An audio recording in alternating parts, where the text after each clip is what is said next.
The weird, ungodly thing about ads, especially on Meta, is that the algorithm is so fucking good. Why do so many agencies suck at running ads? The number one skill you can have as an entrepreneur, if you want to run your business, if you want to scale your business, if you want to grow, is... Welcome to Scale Simple. I'm Sebastian, and I'm here with Jeff. Here we talk about scaling your coaching business to 7 or 8 figures while actually keeping the profit. Because here's the thing, most companies sacrifice 70 to 80% of their revenue to bloated ad spend, big teams, or tools they don't need. So we show you how to keep most of your money using hybrid social funnels where organic content and paid ads work together, not against your profit. That's what we talk about here. We share all the specific strategies and what's working right now that you can implement into your business. The number one skill you can have as an entrepreneur, if you want to run your business, if you want to scale your business, if you want to grow, is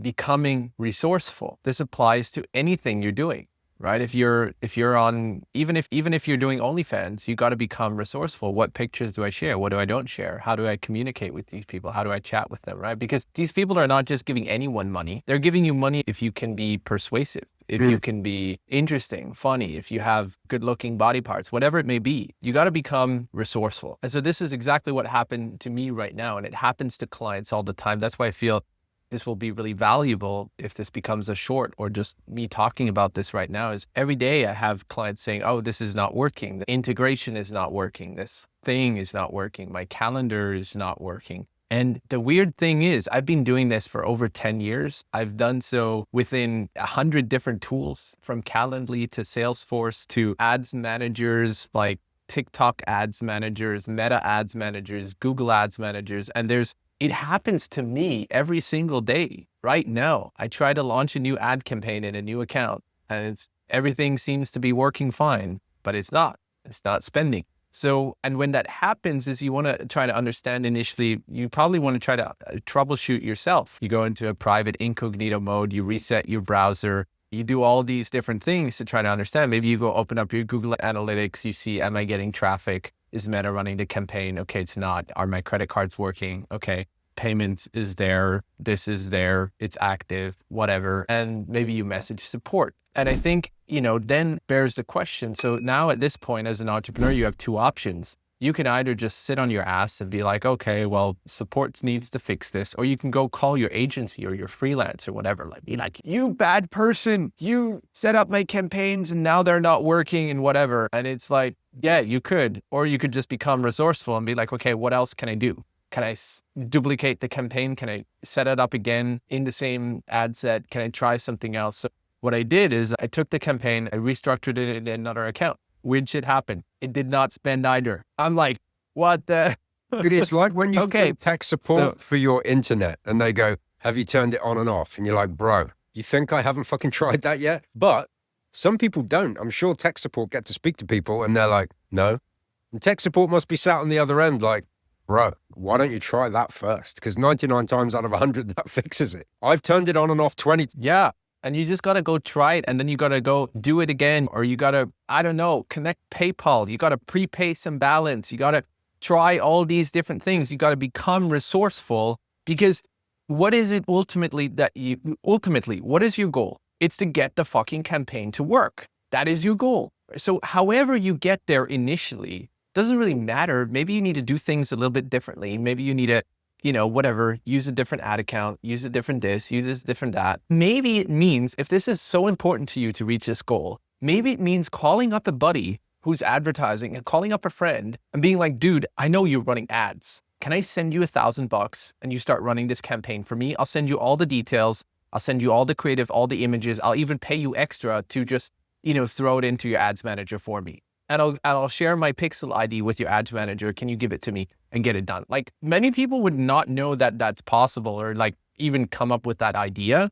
But it's like, bro, if you want to get something done, you can either wait and not have it done, or figure out a way to get it done. You know what we call that? And resourcefulness, action takers. And find out. Just click shit. Just press buttons. Click shit, press buttons. Get it done. There's a lot of shit being talked about online about this. Do you think people should run ads to a low ticket product and then upgrade those people to a high ticket service? I think advertising is one of the greatest skills and tools out there for anyone trying to build a business or trying to grow a business. And the reason why I'm saying that is because there's many different prerequisites of people being out there. Some people will have a huge brand. Some people will have family as a competitive advantage, a lot of connections. Some people will have a lot of money, so others will have less money. Advertising is the direct way for you to either get in front of people with your offer without having anything or anyone except a little bit of money. Yes, I agree.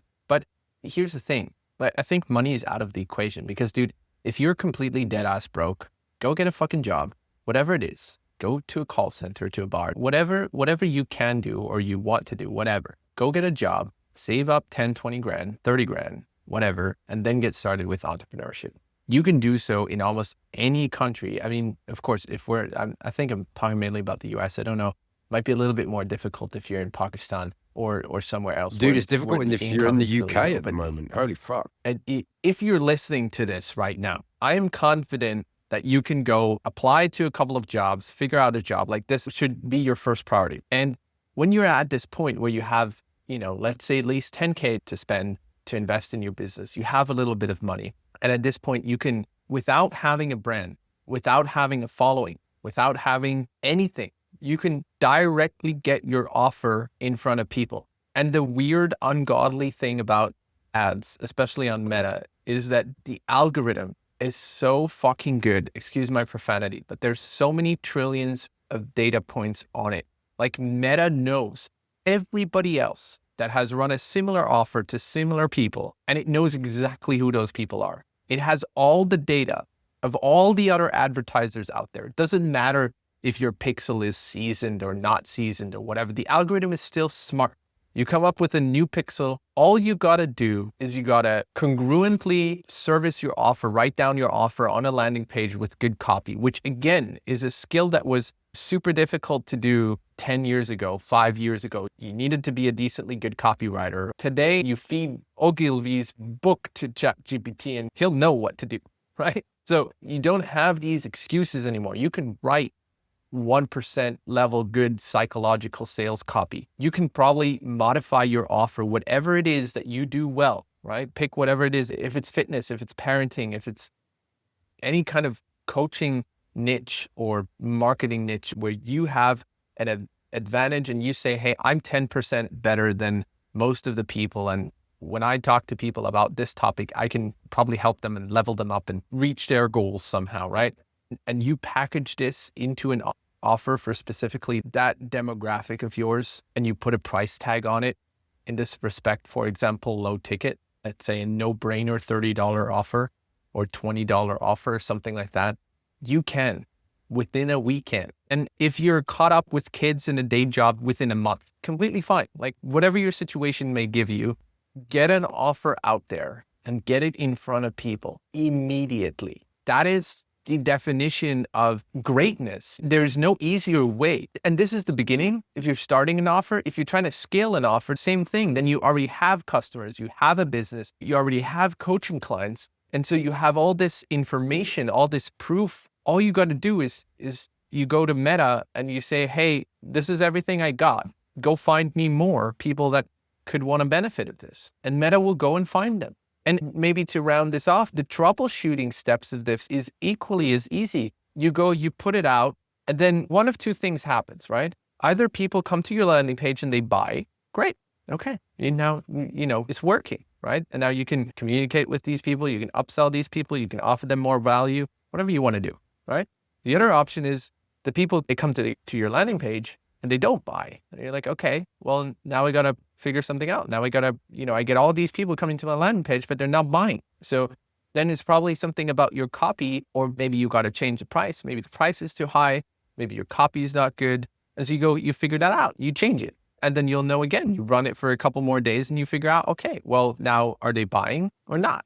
And if they don't even end up on your landing page, well, then obviously your creative is not, hooking them in. Right? So your ad creative is not working. Maybe you're just the same as everyone else, or you're not persuasive enough. You're not hooking them in the creative, right? So maybe you got to focus on that. And you can see these metrics. Meta will tell you. They will say your ad creative is shit. It's not getting any people to go to your landing page, and you'll know. So you do it again. It seems like so hard and complicated and convoluted and, oh, I don't know how to do this, and so overwhelming and everything. But essentially it's not.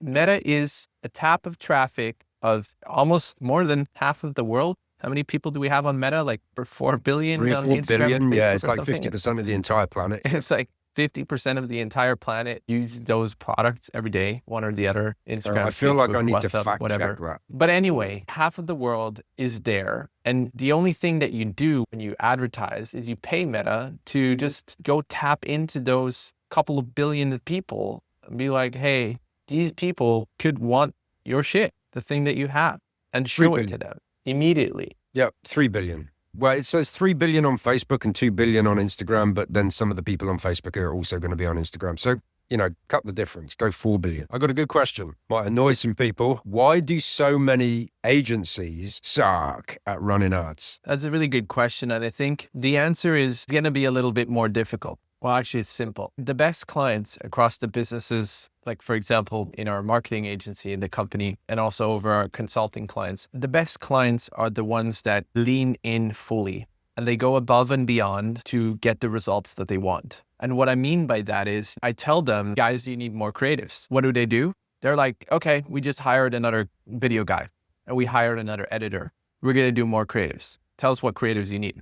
I'll give them scripts and they will be like, okay, we'll get these done. You'll have them next week. The clients that do not succeed, many times they will be, oh, well, I would recommend that you do a video ad, Mr. Johnson. And they will say, video, super busy right now. I would prefer to just run images or, things like that, right? And images can get you good results. With video, you might get better results. I think the reason why so many agencies suck is because they do not control every variable. They're trying to control a certain amount of variables. They'll be like, hey, I'm going to be in your ads manager and do the ads, but you do the creatives. And this means they're handing off like this thing that this is, in my opinion, 80-90% right now of running ads is the creatives.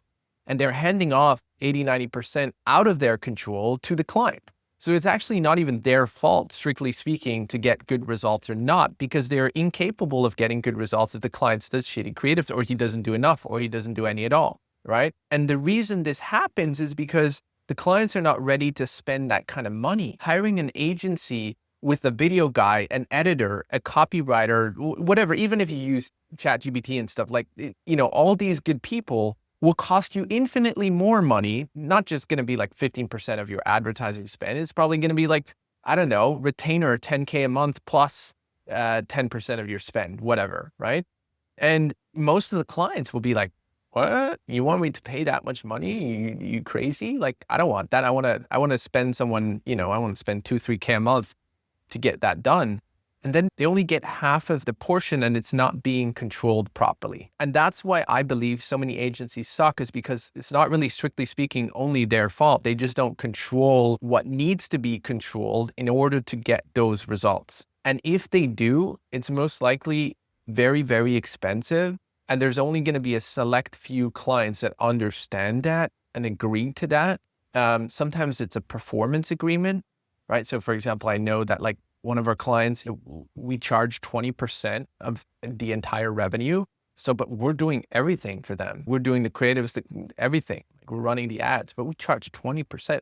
Many clients would be like, 20%? Sebastian, are you crazy? I cannot give you 20% of my revenue. But that's what it costs, right?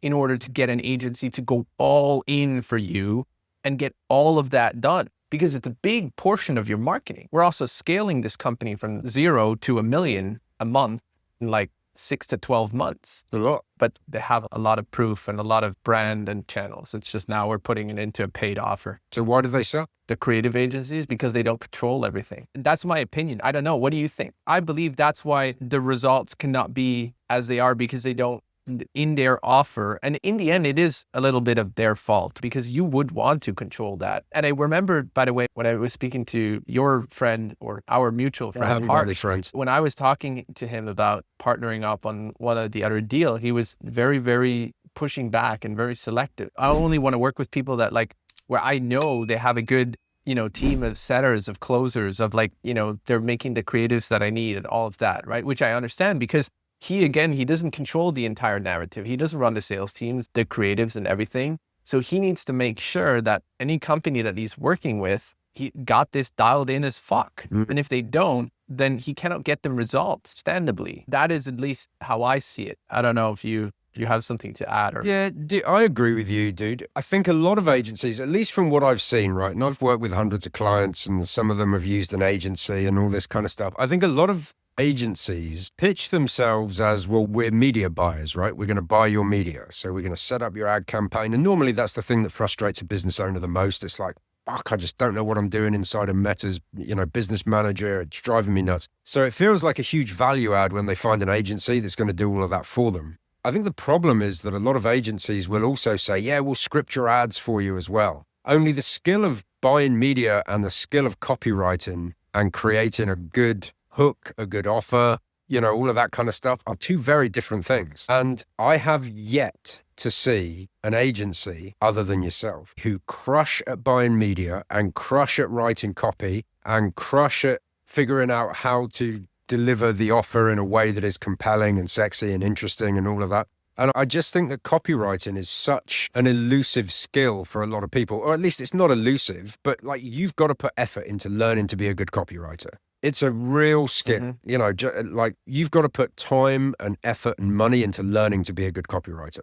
And I just think that a lot of agencies run off of templates that they churn out for every single client. And that only goes so far and it only works for so long. And as soon as that template stops working, like they're fucked, essentially, So I think that plays into it a lot. Do you think copywriting is still as skill as it was 5 to 10 years ago? I think, and I'm going to be cautious how I say this, I think you can do a lot with AI, but that relies on knowing exactly how to prompt AI, how to create a custom GPT, how to train it, how to feed it the right information. And I think what a lot of people do is they just go to a blank chat GPT and go, hey, write me some copy. Here's my avatar. Here's the problem that they solve.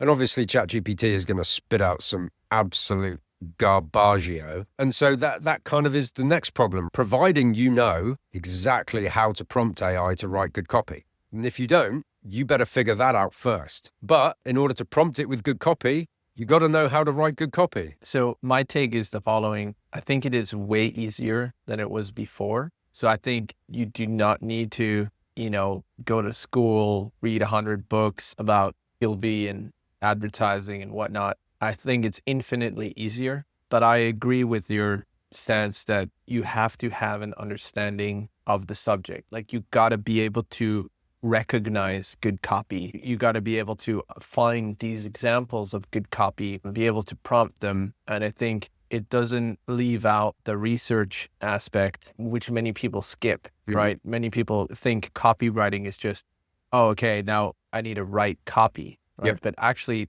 90% of copywriting is deep diving into your competitors and into your products, seeing customer reviews, seeing customer testimonials and product descriptions and, understanding the market and the customers as a whole to then figure out their wants, needs, desires, pain points, and reflect that in your emotional sales page copy and in your ad copy. And so I believe that AI has, if you know what you're doing, going on what you said before, if you know how to prompt, you can use AI to hijack this process insanely fast. And here again, I guess this will be the advantage of previous copywriters because they've done this manually over several weeks sometimes or months, right? If you know Ogilvy's stories, right? He talks about how he researched some of these campaigns that he did, like, for Dove, the soap and stuff like that over months to try to understand how to bring that angle to the market that then was advertised over years and sometimes decades. They know how much time and effort they put into this. You'll now be able to prompt it and use something like, for example, deep research in ChatGPT,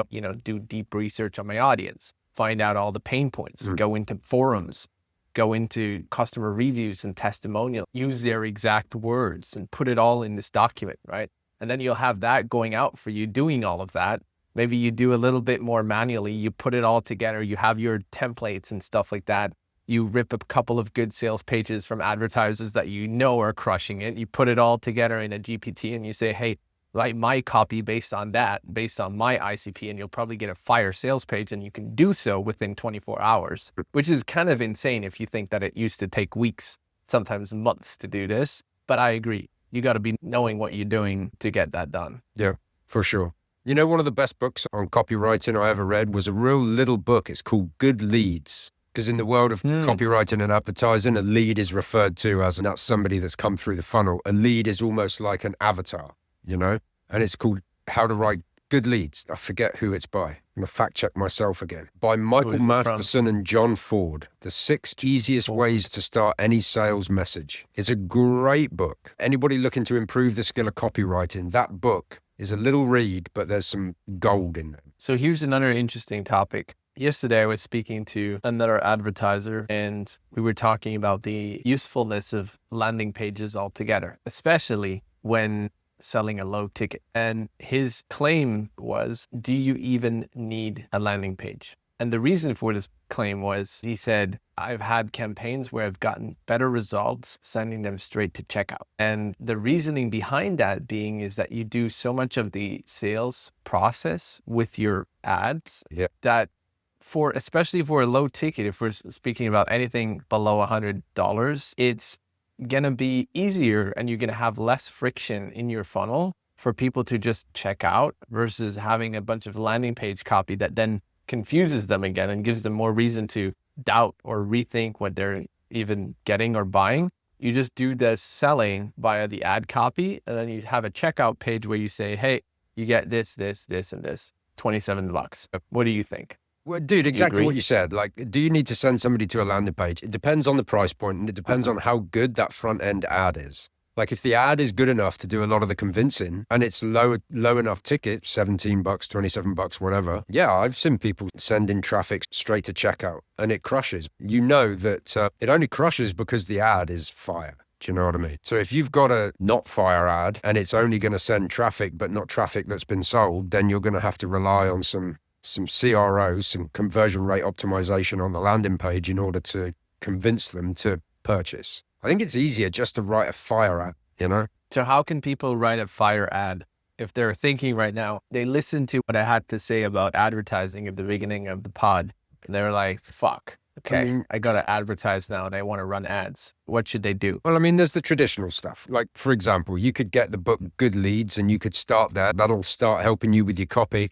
You can model other people, find competitors, find people in your market, go to Facebook Ads Manager and see what they're doing, scroll all the way to the bottom, find the ad that they've been running for the longest. Chances are, if they've been running that ad for several months, it's because it's working. They're not going to keep throwing money at an ad that doesn't work. So that's probably the best way. But then you can't just plagiarize, do you know what I mean? Or at least you could. But there's so much that goes on behind the scenes of a funnel. I remember Spencer, who is Cole's CMO, doing a post about this. And he said loads of people try to rip off our funnels. Nobody has managed to get the same result that we have. He said, and the reason for that is because you can rip off the funnel, but unless you know why everything is said, if you know why every button is where it is, if you don't know why, then you're not going to be able to optimize it to the level that we can. And tons of people try to rip off cold ads all the time, and they never, ever get the same result. And it's because you have to understand the theory of why. You know, why is that working? I tried to run that ad and I only got one sale. Yeah, but what you might not know is, on the back end, they've got a lead nurture specialist contacting every single lead inside of 60 seconds. If you can't see that on the back end, you're going to sit there scratching your head going, why does it work for Cole and not me? It's because you need to understand all of the nuance of the funnel and all of the nuance of the sales process and all of the things that go on behind the scenes that make that work. Because it's not just about an ad, a landing page, click to book a call. There's a lot more that goes on behind the scenes than that. I think the point is, if all you want to focus on is being able to write a good ad, start modeling other people's ads. I'm going to drop some source for all 2 of our listeners. Just go to Google and type in swiped.co, swiped.co. And it's a whole swipe file of ads written by John Carlton. For those of you that are not familiar, Joel Carlton is a super famous copywriter, arguably one of the goats of copywriting. Swiped, swiped. Oh, yeah.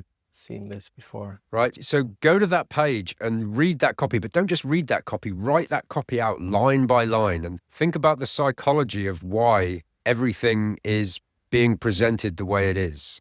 And over time, you'll learn to emulate good copy. Best things about John Carlton's copywriting is just how funny it is. He adds a real humorous flavor to his copy, which I think breaks through all of the noise of copywriting these days and advertising these days. Everybody's just copying everybody else. So everything sounds so freaking generic. And I think it's important to find your own flavor. As we know, right? Marketing comes in phases. Yeah, for sure. Sometimes it's good to relive old, just ways that have been used 5 to 10 years ago. Yeah, trends come and go, but human psychology has remained a constant for tens of thousands of years. And these old school guys like John Carlton and Ogilvy and all of these people, they write the way they write because they understand psychology at a super deep level. That is the kind of key. That's the secret sauce, is you have to actually understand psychology and what moves somebody to make a purchase. If you understand that, you'll be a better copywriter than 99% of everybody. So back to school, That's true. Drop $100,000 on a psychology degree, and you'll be a great copywriter. Don't do that. That's not true. I lied.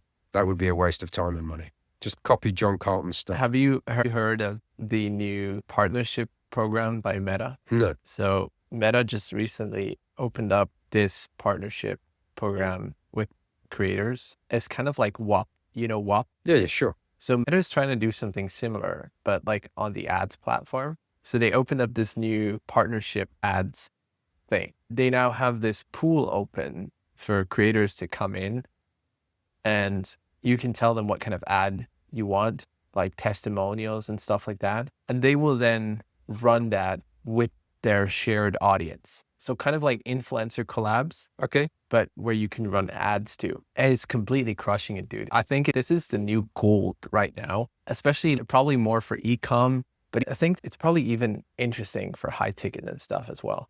You know, like brands like Overnight Oats are using this. Is that a brand? I thought that was a dish. I thought you just stuck some milk on some oats and ate them in the morning with some blueberries. Yeah, they're like these guys here. They have these different flavors and shit. Anyway, they're doing this pretty crazily. Like if you look at this, they're now doing these partnership ads. This dude is probably an actual worker in the factory or wherever these are being packed.